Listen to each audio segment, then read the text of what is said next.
Natural do interior de São Paulo, filho da ex-diarista Márcia Cristina, Luan perdeu o pai ainda na infância aos 5 anos, vítima de um acidente de trânsito. Com o total apoio recebido de sua mãe, seguiu seu sonho de se tornar um jogador profissional e iniciou sua carreira aos 8 anos, como atleta de futsal. Passou para o futebol de campo somente em 2012, pelo Juventus Vila Anchieta, equipe amadora do interior de São Paulo, e passou ao profissional pelo Tanabi em 2012, na Série B1 do Campeonato Paulista.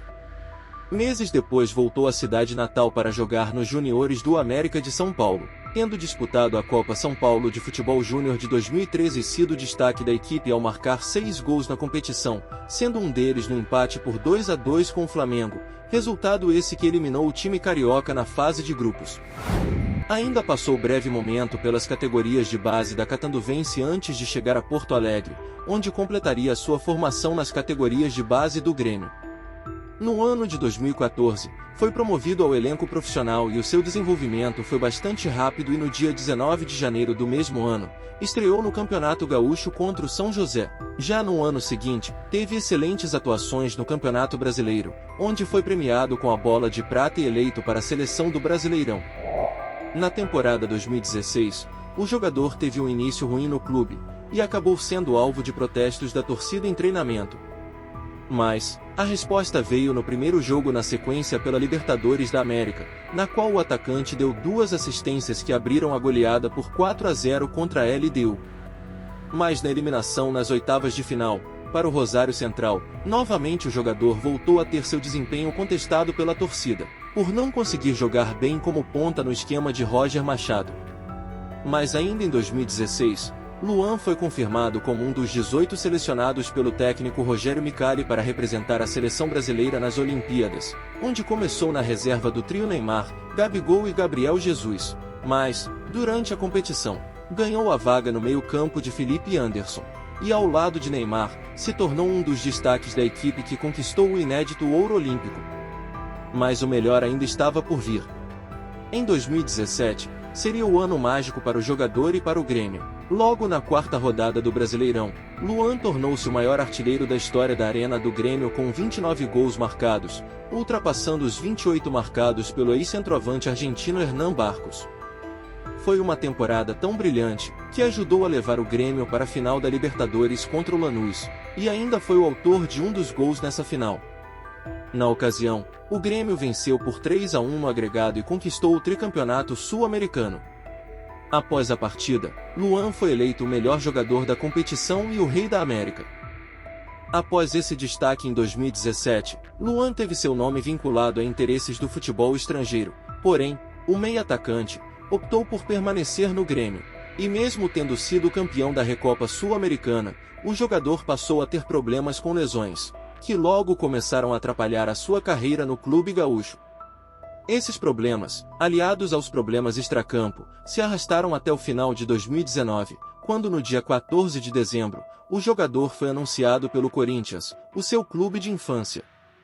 Na época, mesmo o jogador em baixa, o clube paulista pagou cerca de 5 milhões de euros, por 50% dos direitos do jogador. Logo na sua estreia, no dia 15 de janeiro de 2020, em um amistoso nos Estados Unidos, o jogador fez 2 gols, inclusive um de falta, algo que o Corinthians não fazia desde 2018. Naquele momento, todos pensavam que aquele Luan de 2017 havia chegado ao Corinthians. Mas a partir daí, o jogador começou a voltar ao seu novo normal, que era jogar mal e de vez em quando ter alguns lampejos bons em alguns jogos, como por exemplo o golaço que marcou contra o São Paulo no Paulistão 2021, o gol que inclusive lhe rendeu o prêmio de gol mais bonito da competição. Mas no restante da temporada seu desempenho só foi caindo, e o banco de reservas passou a ser a sua nova posição na equipe, tanto que em 2022, o jogador passou mais de 20 jogos sem sequer ser relacionado para um jogo. E em agosto desse mesmo ano, foi emprestado ao Santos, com um contrato válido até o final da temporada, porém o jogador retornou antes mesmo do fim do contrato. Fora dos planos do Corinthians na temporada 2023, o jogador passou a treinar separado do restante do elenco, E após uma entrevista em um podcast, onde o jogador deu a entender que o clube não dava oportunidades a ele, alguns torcedores invadiram um quarto de motel e retiraram o jogador de forma mais ríspida. Ali terminava de vez a sua passagem pelo Corinthians, onde houve a rescisão por parte do jogador em julho de 2023. Buscando retomar a carreira, e com o apoio de Renato Gaúcho, o Grêmio abriu as portas novamente para receber Luan até o final da temporada. No entanto, o jogador novamente não conseguiu ter um bom desempenho, e atuou em apenas 5 partidas, e não teve o seu contrato renovado. No dia 11 de janeiro de 2024, o jogador foi anunciado pelo Vitória assinando por uma temporada, com opção de renovação por mais um ano, caso atingisse metas estabelecidas em contrato. Mas a passagem de Luan pelo Vitória não chegou a 100 dias, pois o jogador e o clube entraram em um acordo pela rescisão de contrato, e terminou a sua passagem pelo clube baiano com 6 jogos e nenhum gol. Infelizmente, é um jogador que tinha tudo para brilhar no futebol brasileiro e até internacional, mas que o seu lado psicológico e extracampo o impediu de ir além. Se você gostou desse vídeo, comenta, curta e compartilhe. Se não for inscrito, já se inscreva no canal e ative o sininho das notificações. Obrigado e até o próximo vídeo.